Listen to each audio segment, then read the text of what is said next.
In this video, I will try to explain why everyone should study at least basic economics. Obviously, if you opt for a full-time economics degree, it will give you some useful tools like you will learn how to present ideas in a well-defined framework and supported by evidence since you will be using complex data. You will be handling complex data and techniques of mathematical and statistical analysis. Problem solving lies at the heart of economics.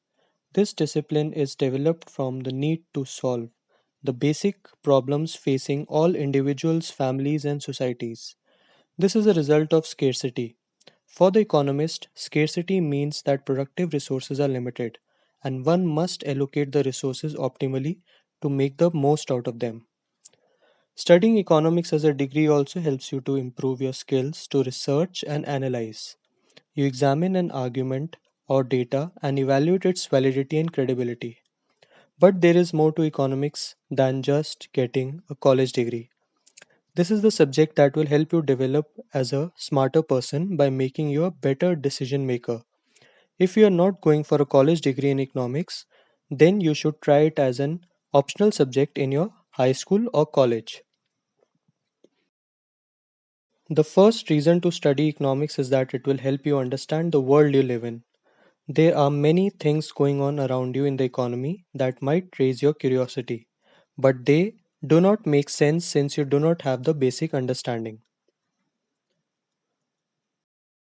For example, why did oil prices become negative in April of 2020? What does that even mean? Are the sellers going to pay me if I buy oil? Based on 2019 census data, the median price of houses in California was nearly 2.5 times higher than the median national house price. What economic scenarios led to this? How in the world did the lead characters of Friends, who started at around $22,000 per episode in season 1, were making $125,000 per episode by season 6? Mind you, these numbers are from the 20th century. Why are round trip flights cheaper than one way flights? Why does the IMF think that Bangladeshis will be richer than Indians by the year 2025? These are just a few of the interesting questions that a normal course in economics will help you answer. The second reason to study economics is that it will make you a smarter decision maker. We make many important decisions throughout our life. For example, once we have a job, we decide how much of the income to spend, how much to save, and how to invest our savings. Here, income is a scarce resource which we try to allocate in a proper manner. We might be having two jobs, or working on multiple projects in the same job, or doing a part time job along with college. In all these cases, we must efficiently manage our time and energy. Here, time and energy are the scarce resources. Someday, you may find yourself running a business or a large corporation.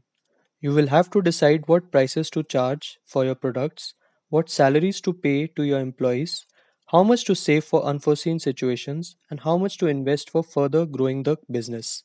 Again, money and time will be the scarce resources. Studying economics will not by itself make you rich, but it will give you some tools that may help you to achieve that.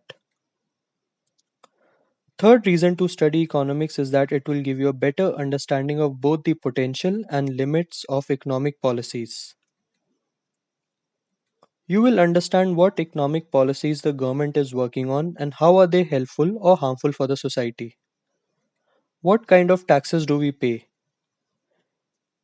It will help you to understand the day-to-day economy related news. What are the effects of free trade with other countries? Economic meanings of terms like GDP, budget deficit, tariff, and more such words. Once you start understanding the economic policies, you will be able to cast your precious vote with even more responsibility. That is all for this video. We will further deep dive into the details in the upcoming videos. Thank you.